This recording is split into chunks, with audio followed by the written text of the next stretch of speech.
I'm the president of the ONYXCON Foundation. Back for another live. It's a weekend. Hope you're enjoying the weekend. Sometimes it don't seem like it's no weekend to me. Every day's just another day. Another day in the car. Another day at work. Another day in the grind. Another day in the hustle. Day to day to day to day. You know what I'm saying?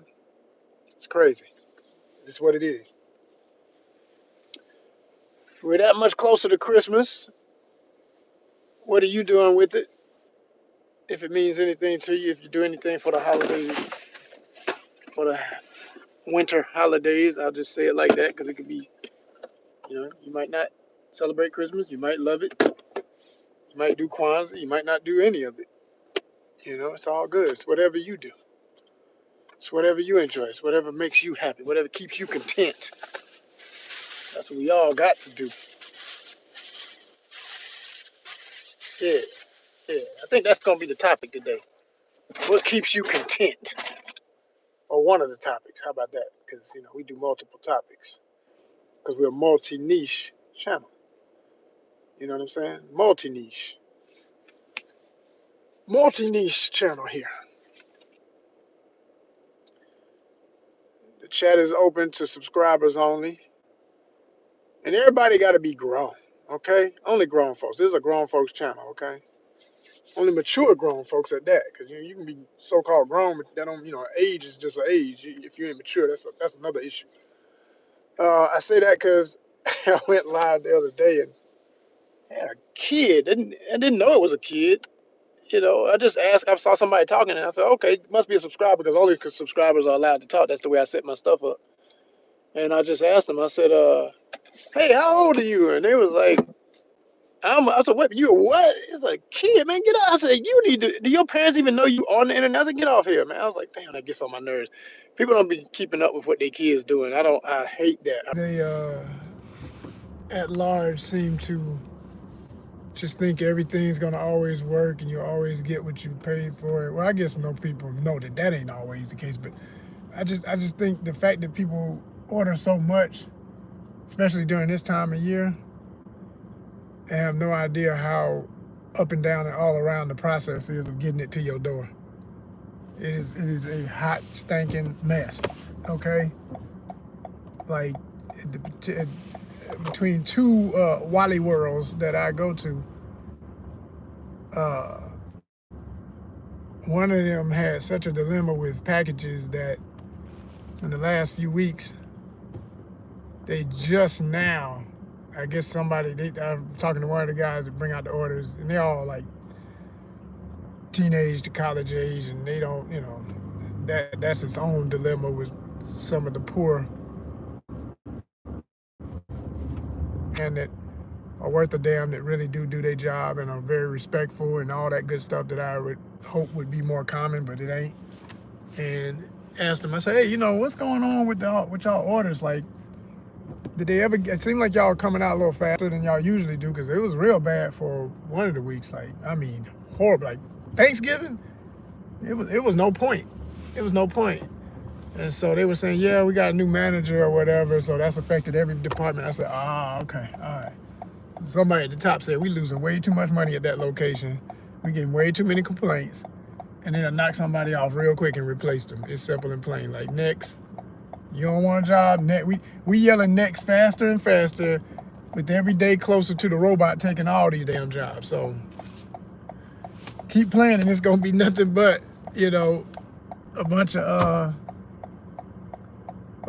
AI running everything. It's going to be robots in all these damn jobs. Most of these service jobs, ain't going to be, the robot going to bring it out to your car. It's going to say thank you. It's going to say, "Hey, how you doing?" It's going to say all that stuff that lazy kids don't want to do. All right, it ain't gonna have his pants hanging off his ass. It ain't gonna be doing none of that. It's just gonna do the damn job, and that's gonna be that.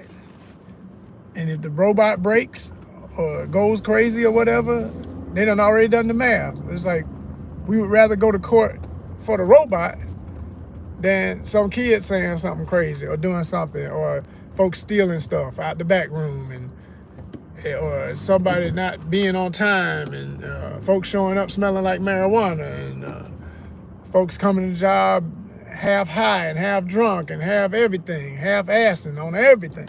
So it just, what you want? What you want? It's pretty pathetic, y'all. It's pretty pathetic. And yeah, we can all point the fingers at why society has got these issues. We definitely know the culprits. We know the reasons. But at the end of the day, as they say, every functioning human being that claims to be an adult or entering adulthood, you have control of your faculties. If you do, you do. Everybody got choices. So what kind of choices you making? What kind of choices are you making? What kind of choices are you making? How you raising your family? Fathers, are you fathering? That right there is critical. Mothers, are you mothering? Yeah, women are not exempt. It's an equation. It takes two to tango and make a child right. So these issues come from real places, y'all. They come from real places.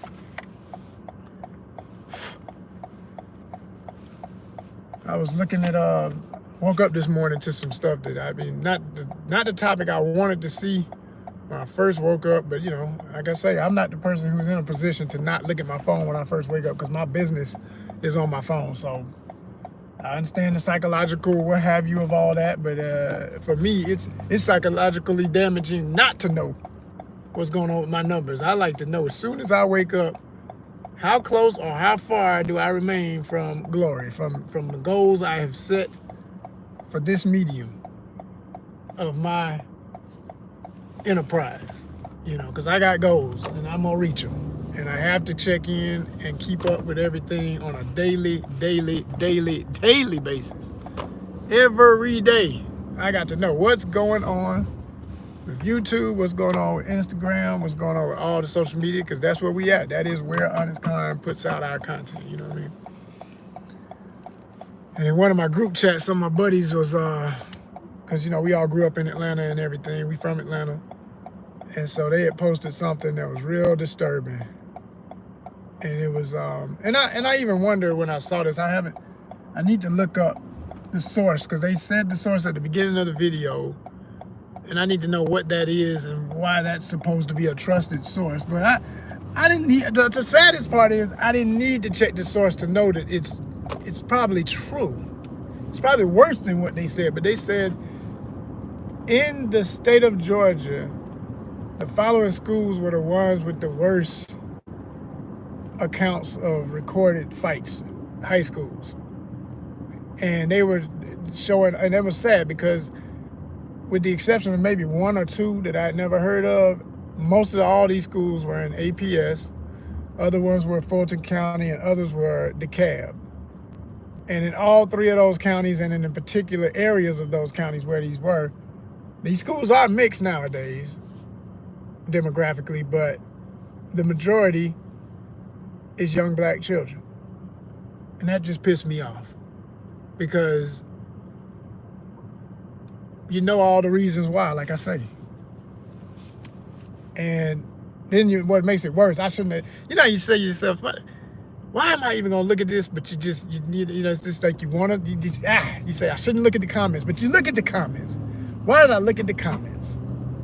Of course, you gotta have every numbskull trying to make it political and talking about, well, this is what you get when you vote this way, and this is what you get when you vote that way, and this is what you get when you don't vote for that way, and you got all that conversation going on. And then you got the other conversation with folks talking about some damn, somebody had the audacity to say, well, at least they're not having mass shootings. And somebody literally said that they would rather put their kids in a school where they fighting versus mass shootings. And a bunch of folk came back like, they have shootings too, dumbass. Like, what do you think fights lead to in this day and time? What do you think the embarrassment of losing or the bravado of winning or whatever in the mind of a teenager does when you hear about these killings with these kids? Do you not understand that one thing leads to the next? Whether it takes place on campus or at some cut party or other party and all this stuff. This stuff been going on since forever. And it's only gotten worse. And people try to sit around and pontificate and pretend like they don't know that one thing leads to another. Like, what kind of foolish pride, what kind of absentee parenting and other stuff would allow a fool to say some of the stuff I was seeing in these comments? I just said, golly, man. No wonder why. But you acting surprised and everybody want to act surprised. But then I see other videos like I saw the other day, and there was these kids, when I say kids, 20-something year old, you know, and they do those type of like on the street, walk up to any and everybody kind of videos, and they interview people and stuff like that, whatever. And they were talking to drug dealer, freeway Rick Ross, who is the original Ricky Ross, that from Philadelphia, who the rapper took his name from, okay? And at the beginning of their little, you know, short interview, on-the-spot interview, you know, it was some type of, I don't know, vegan festival or something. I don't know, some kind of food festival. I don't know what it was. I don't want to say that's what it was. I know it was an outdoor something festival. That's all I know. And it dealt with health of some sort. That's all I know. And they were asking, and then before they could even start asking questions to him or whatever, because they didn't get into his past as much as they just kind of said, like, you know, yeah, you're a legend. And I'm looking at this like, what do you mean a legend? What makes a drug dealer a legend? Like, let's just be real. Like, all my life, you know, there's different rappers and stuff that I know used to do different stuff, whatever. But I didn't consider them, if I ever considered anything about their legacy or legend or whatever, it was their talent as an artist. It's when they expressed themselves as an artist. It's when they did art. If they weren't doing no art, they would just have been another that did horrible things to themselves and to their communities. That ain't no legend. You know, now they say since he got out, he's done better things. He's trying to help rehabilitate. Okay, cool to hear. Good to know. But when them kids called him a legend, I guarantee you they wasn't talking about, oh, man, you're a legend for writing a children's book to help people try to be better. No, they probably don't even know he wrote children's books and stuff. They don't even know about that. Oh, they praising the fact that this dude was notorious as a freaking gangster. Like, let's just be real. This is the BS that leads to the cultural phenomena of what you see with that statistic of the previous thing I mentioned with these high schools and this alarming rate of all these fights all the time and stuff, and all this gang activity and stuff. You know, it's like it don't come out of nowhere. It comes from habitual, constant celebration of nonsense. And not celebration of actual excellence, actual legendary behavior. Be a part of history, be a part of true legacy, true legendary activity. It's called ONYXCON. Again, my name is Joseph R. Wheeler III. You can look my name up. It's gonna bring up a scroll of wonderful activity.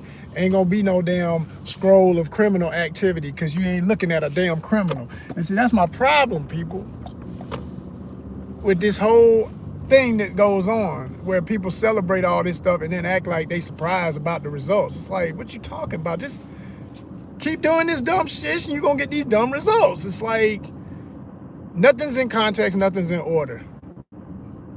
This bizarro world. People done voted a criminal back into office. I didn't say no lies yet. Someone is indicted of a crime, they are a criminal, right? Ain't that the definition of the word? Okay, thank you. All right. That's it. That's it. There ain't no way around that. That is what that is.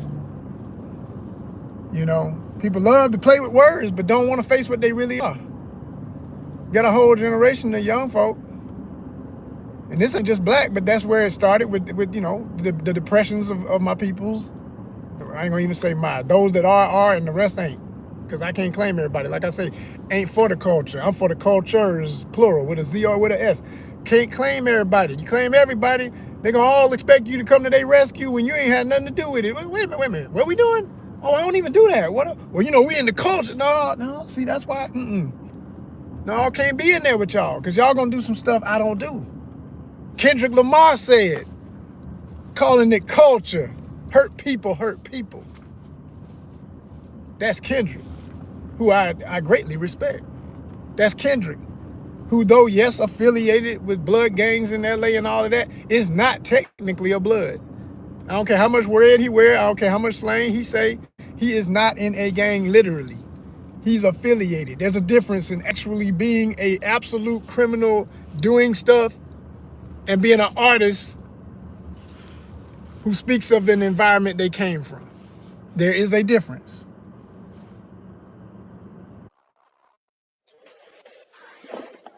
Yes.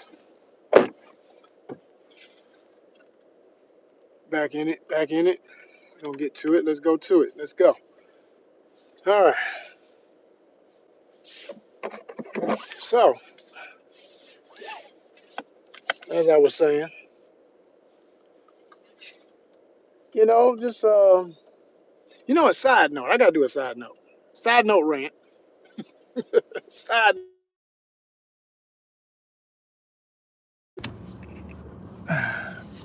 As you can see, I do courier work on the side of my true ambitions and things that I'm really here to accomplish and continue to accomplish. Because I've already been doing things. I'm going to continue. See, I had to say it like that to myself. I had to do this as a reminder to not only myself, but others who are in the art life struggle. That I don't care whatever else you got to do to get back to doing your art and your expressions and sharing your visions with the world. Let folk know, because people, they sit six figure on a package that you deliver, but yet you got a society that would try to tell somebody who's doing what I'm doing, oh man, you broke? You said I'm what? Oh man, you broke, man. You got to do that job that doesn't pay as much as my job, and I make six figures, or seven figures, or eight figures. I'm so rich, and I'm so. Hold on, let me see. Okay, let me get one that sound like glass. You say I'm broke. You say I'm broke. Who's broke now? You know what I'm saying? I ain't living that life, but I tell you one thing. I ain't living that life, but I'm gonna tell you one thing. Play around and find out. Play around and find out. Like, yo, for real. I always tell the story that once upon a time when the first job I ever did when I was working with UPS one time. Usually I don't say the name out loud, but y'all just act like y'all didn't hear that. When I was working for the Browns, right? And oh my God, at this particular factory that will remain nameless for the innocent that are completely guilty, because I was innocent. All the rest of them was whoa. I was like, wow. But there was a wall. I was doing unload.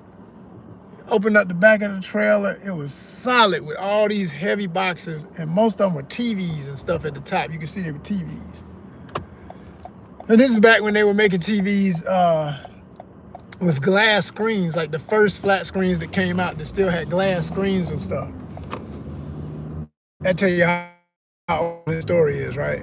Because nowadays, I don't think any of them are. I mean, it could be, but most of them ain't glass no more. They got that plastic, film or whatever for the actual screen. But anyway, I was with the guy who was helping me on my unload, and I said, man, how we gonna even start this thing to get these? He said, hey, back up, Joseph, don't worry about it. I backed up and he jumped up like he was doing a damn slam dunk, grabbed the tip of one of them boxes at the top, pushed it forward, and all of them went tumbling. Boom, boom, boom, boom, boom. I said, oh my gosh. I'm hearing glass. I'm hearing stuff crashing, rattling. I said, holy sheesh. Right? And he's like, yeah, all right, get him on the belt.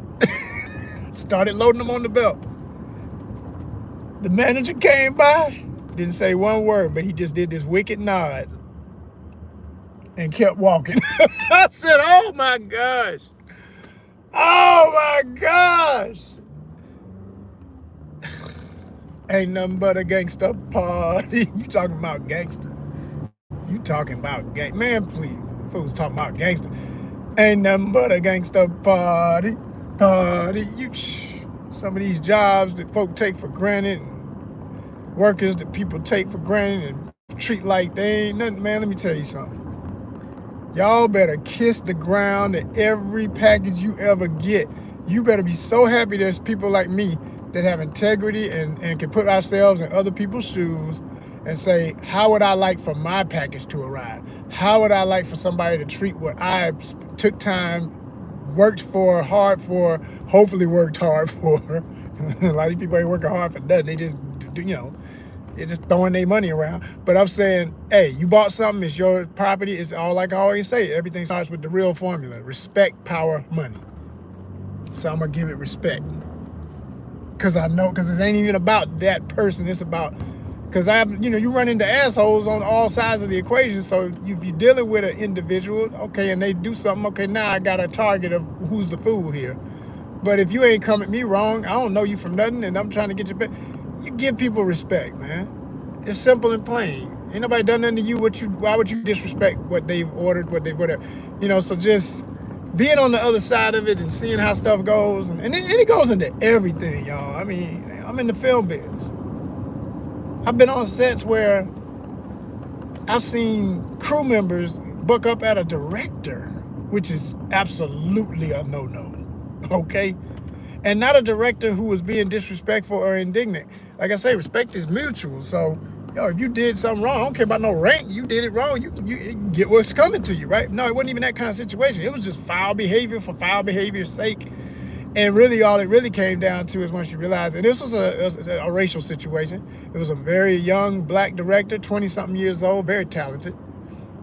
And it was this obviously racist white dude on crew that everything he asked him to do, he have a word of why he don't want to do it and why that won't work. But you are not in order of anything to give instructions. You can give a suggestion, but if the director says it can be done and it should be done, then do it. That's how that works. And I never forgot how that was, and it was hilarious. But I loved how the brother held his composure, because the dude jumped in his face like an umpire in a damn baseball game. It was yelling all in his face. I said, boy, he better than me. He is way better than me, because he was way too close the way he was disrespecting this man. But, I'm saying all that to say that sometimes, and this is on a show that it didn't last, unfortunately. And that could have been because of that kind of tension. And then other tension I heard was, with certain cast members that didn't like certain folk at the top and all that kind of stuff. A lot of politics go into all of the creations that people enjoy. And there were a lot of people who loved this show. This is one of them shows that, even though the show got canceled, they could go to a comic book convention, sit behind a table, sign autographs, and there'll be a line for people who want to come up and just meet the actors and say, oh my gosh, I love that show. It was such a fun show. And I was on it off and on many times, many times. I always had a good time on it generally. So, it was really sad for me when I found out that and this is something so old, man. We talking about, this probably been 10 years ago what I'm talking about. This is old news, very old. If that, it could be older than that. Well, no, it could be older than that, because, let me see. Now, maybe more like, I wouldn't go that far. Maybe 7 years. Because, I've been in the biz almost 12 years now, so. Yeah, come this next year, I'll be in the biz 12 years. So, yeah. Anyway, stuff be happening, man. And people take for granted when they get their products and stuff. I mean, whatever it is, a movie, you have no idea what goes into this stuff, man. People take everything for granted. They don't even understand how much energy, how much politics, how much people negotiating and trying to do right by each other, or folk trying to do wrong, and everybody got to work around them jack butts and get it done anyway. And people have no idea how fragile this whole thing is. So ultimately, y'all, to put a direct point on my main point about everything I've said in this live so far, you know what America's biggest problem is? I mean, ultimately, the absolute biggest problem with, and this is a worldwide problem, but I'm just speaking of the country I live in, because this applies to all over the world. You know, it definitely can apply, but it's a very unique way of it here. It's about a lack of respect. And when I say lack, I don't even mean simply knowing what respect is and just not applying it. I'm saying most people don't even have a definition that's accurate of what respect truly is. Some people think respect is bullying and people are afraid of you, and that's not respect. That's an ass whipping waiting to happen. That's a time bomb waiting to explode. That's another damn crisis, another mass shooting. That's another beat down. That's all this horrible stuff that happens. That's all that is. Fear is not ever strength. It's just not. That ain't nothing. That is not it. That's not what it is. You understand? The ultimate issue is people not even having a clue of what respect is and not participating. If they did know what it is, not even knowing how to act according to manifest it and maintain it, because it has to be maintained.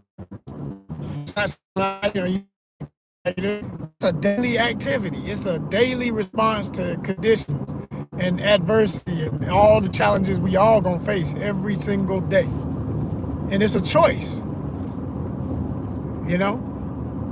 once you're aware. Well, it's only a choice once you know what it is. Like I say again, most people have no clue what it is. So since there's all these bad choices, you see the results. That's when you have the definition of dysfunction. It's not functioning, it's dysfunctional. And the dysfunctional behavior will lead to all these crises we're talking about. And everybody's always saying this problem and that problem. It's all explainable. It's a very simple equation. They're not considering respect because they don't even know what it is.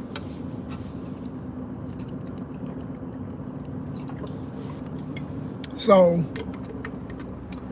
and it's and that's why I say, man, hey, there's a concept I heard about many years ago that I've always been intrigued by it ever since I heard about it.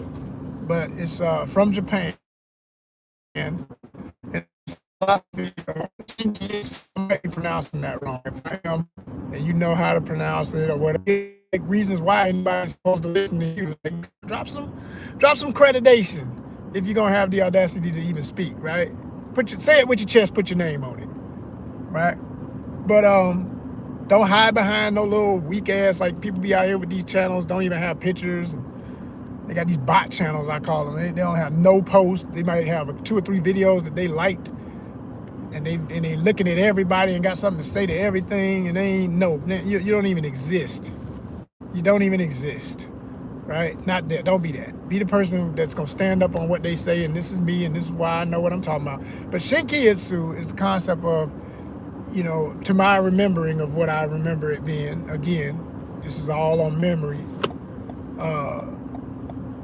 Having impulsive reactions to life's challenges and things, and wanting to act out in ways that are inappropriate, but instead of doing so, you keep that to yourself. You manifest it in your imagination. You may dream of doing something really terrible that is not right, whatever, but you don't do it.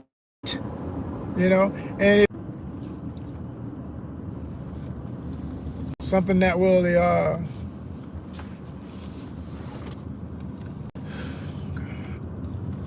you put it into something that will ignite the senses. And so I always say, practice one of the greatest forms of Shinkiyatsu we have in this culture of the cultures of America is video games, which in their own right are quite biased, and playing field is far from level on representation of those who play them equaling those who make them. I'm gonna say that again. Those who play them equaling those who make them. There should be just as many blacks, Latinos, Asians, etc. It's easy to say Asians. Asians and privileged whites here and in the UK, etc., started the video game industry. So you know that doesn't even have to be said. When I speak, well, let me get. I could say it because I gotta speak of the. I'm speaking of East Asians. I'm speaking especially saying that my brethren and sistren of Japan, particularly China, Korea, but especially Japanese, have contributed the most to video games and the history of the development of video games. I mean, you know what I'm saying, Namco, I could go on and on and on. All these incredible companies, Sony, PlayStation, come on. I mean, these are Japanese companies, so it is what it is. I'm just saying, when you're depicting the rest of the world ought to have a say-so in how they depict it. They ought to be at the writing table, they ought to be the actors, they ought to be some of the developers, some of the illustrators, all of that, you know? And I love, for example, I always say my favorite open world game to date is Cyberpunk 2077. It gives me peace of mind in some ways to know that, yes, California, okay, when his father was in the military, he was in, if I recall exact position, it was kind of close to the Bay Area where he grew up, mostly anyway. And he's just a brilliant man as a writer and a concept creator. It's you know, we all know, if you love that genre of gaming and movies and everything and more to come, how much and how rich that world, his version of cyberpunk as a genre is, because it's a genre and he just expanded it to the max. You know, what Michael Pondsmith did with that, but it continues. And so, man, I hate neighborhoods with numbers that don't match. Good gosh, about how you jump from the 20s to the 50s and all that kind of stuff. It's like, what the hell? Who put the numbers together in this neighborhood, and how is this? So there's that part of everything. But cyberpunk does at least have diversity in the city that you see in this fictional part of California, Night City, and its surrounding areas and everything, and surrounding districts and whatever, and even out into the desert and everything. You know, everybody's always there in one way or another. Every ethnicity, every construct of race, every orientation, every dress code, dress style, every, you know, and it's all fictional based on what has been, and that's what makes it so amazing, because it's a reflection of some real stuff. It's scary sometimes how close to reality and closer to reality it becomes every day, because of how much more crazier our reality is. You know, from the politics to the history of military and wars and stuff, to the threat of other ones, to just all of that. It's in there. It's in the game. It's in reality. And the game is just a reflection. The art imitates reality. It's so heavy. But because of that, you know, for the frustrations that happen in reality, I love gaming. When I got time to bust some pixels, because when I'm busting pixels, ain't nobody getting hurt. I can cuss at the screen. I can call it whatever I want.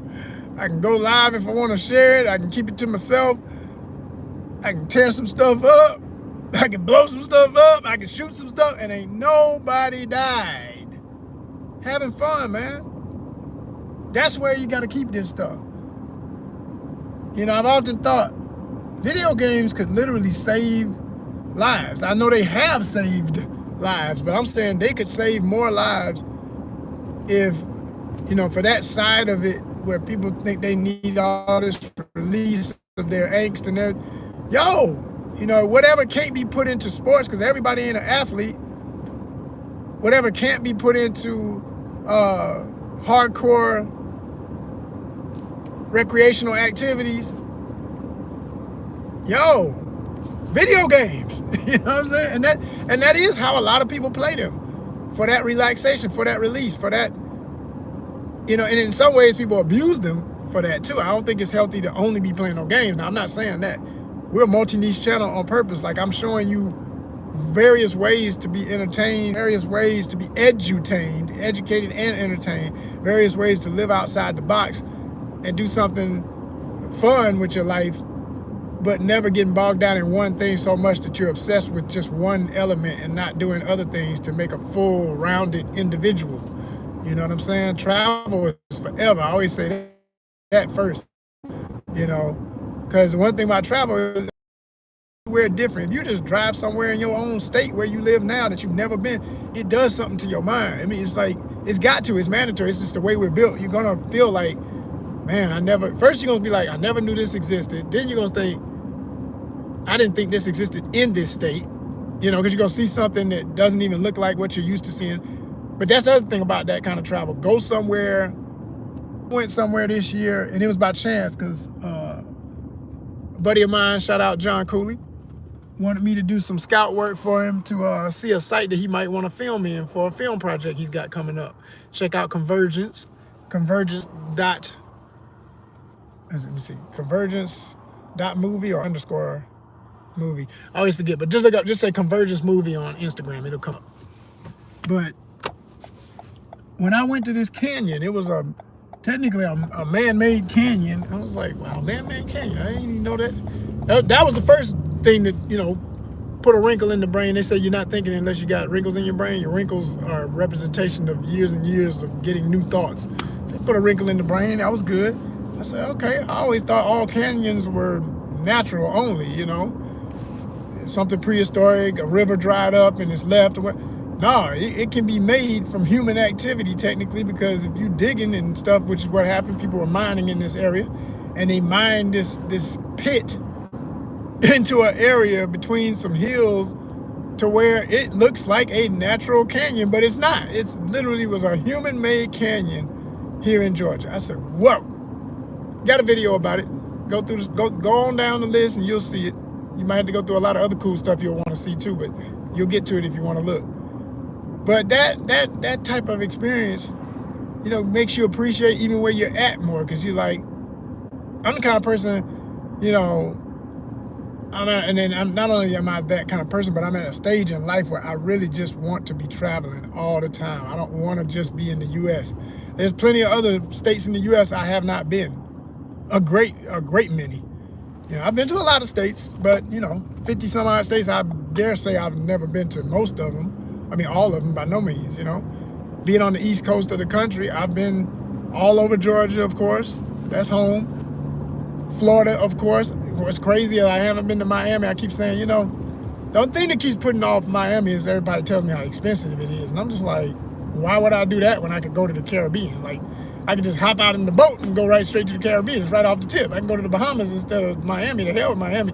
If it's that much, you know, I'll go to the Bahamas again. I've been to the Bahamas when I was a kid. I always say I need to go back as an adult. So, you know, I want to take that trip. I want to go to Miami, though, just to see it and do it affordably. So what I've learned is don't go and stay in Miami. They say stay in Fort Lauderdale. This from people who live there have told me. Stay in Lauderdale, stay in other places, and just take a day trip into Miami, and you'll be happy that you didn't stay there because it's too damn expensive. But at least you saw it. You can say you saw it. You can say you did it. You can check it off your list. Done. Did it, you know? And that's kind of what that is. I'm thinking I want to do it just for that reason. I've been to both the Carolinas, of course, you know what I'm saying? Shout out South Carolina, you know what I'm saying? I've been to both Carolinas. I didn't get this hat there. I got it here. Just, it was on sale. I always liked the logo. I love that chicken. I think it's cool. And that was that, you know what I'm saying? Ever since I was a kid, we went to see some relatives in South Carolina, and I saw a license plate or something in one of their houses with that logo, that gamecock. I said, ooh, I like how the artist drew that, because I'm a drawer, I'm an artist. I'm like, I love it. And that was it. It really, it can get deeper, because I do appreciate the women's basketball team as champions and the legendary coach and all that. But really, that's just an embellishment on the fact that that logo spoke to me as an artist. That will always be cool to me. If the team started losing, they still cool to me because of that artwork. You know what I mean?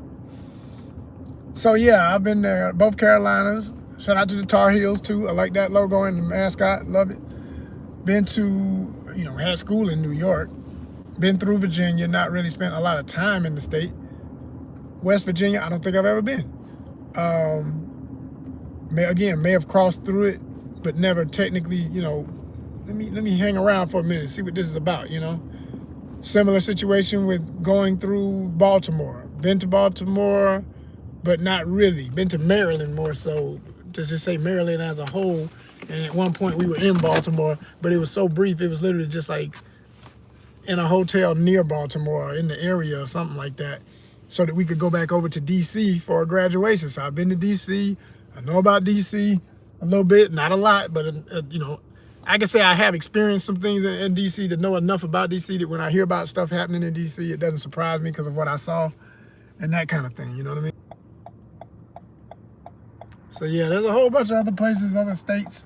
Been all over Cali, not all over because it's so huge, but I've been a few places. You know what I'm saying? LA, I feel like, I always say it's like a second home that I'm still learning because it's so big, you'll never know all of it, but I know enough to move around and know which direction takes me to certain areas of town and not and all that. So I feel relaxed now, more so when I'm in LA than when I first started going to LA. I know enough about it to maneuver appropriately. Still want to see the Bay Area. Never been to the Bay. Got to see San Francisco. Even for here, to speak of other states, been to Hawaii, but need to go back. I'm divorced and I went for my honeymoon. I always say that experience is kind of tainted because even my honeymoon wasn't what it should have been. That was a fair warning of what was to come. I should have known right then, but but anyway, we ain't going down that lane today. It is what it is. That's over. That's moved on. That's next, big time next. That part of life that part of life, it feels so weird. Life is amazing. And only older people will feel me on this statement. Young folk are not going to understand this completely. But there's some things that can happen in life that will make you feel like a whole nother person lived that life and it wasn't you. Like, you'll be so different. Like, it was you, but that other you was so different, so young, so inexperienced, so thought they knew what they were doing and didn't have a clue, and on and on and on and on and on, right? That's why older people talk about themselves like that, or talk about life like that, or talk about young people like that, because it's true, y'all. Something happens when you reach 40 plus. It can happen even before then, but especially by then.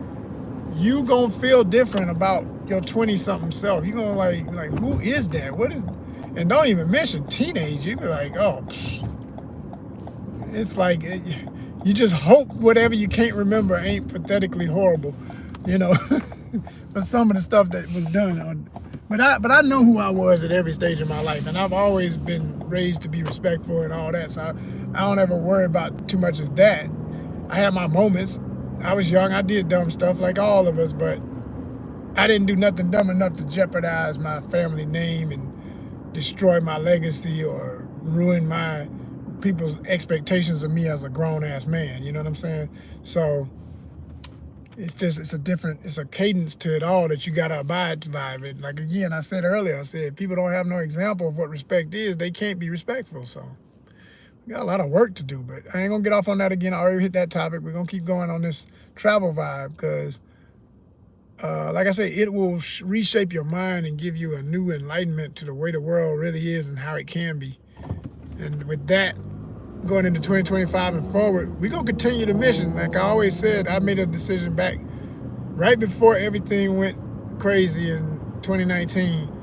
I was planning my first official trip to Mexico. I had an unofficial, so to speak, day trip one time from San Diego over to Tijuana with family. But that was, I count it, but I don't count it because it wasn't a vacation. It was literally just that. It was just a day trip. It was the first time I ever touched the soil, so I will count it as my first Mexico experience. But the true experience was not until 2023, going to the Yucatan, coming in through Cancun. Went to see some stuff in Cancun, but mostly stayed in Playa del Carmen. Got to see Isla Mujeres. Got to see, oh man, what's my other island?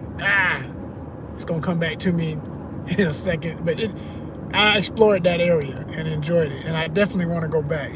I see why people do revisit that area. It's beautiful, and it's one of a kind. It's very unique, as a place. So yeah, I want to try that again at some point. And I can see why people repeat places that they've already been. I don't want to get in the habit of doing that. I made a rule to myself as a traveler. I said, I don't want to, you know what? I want to make a video about this. I'm about to go out here and make a video for y'all. I holla. Yeah, just like that.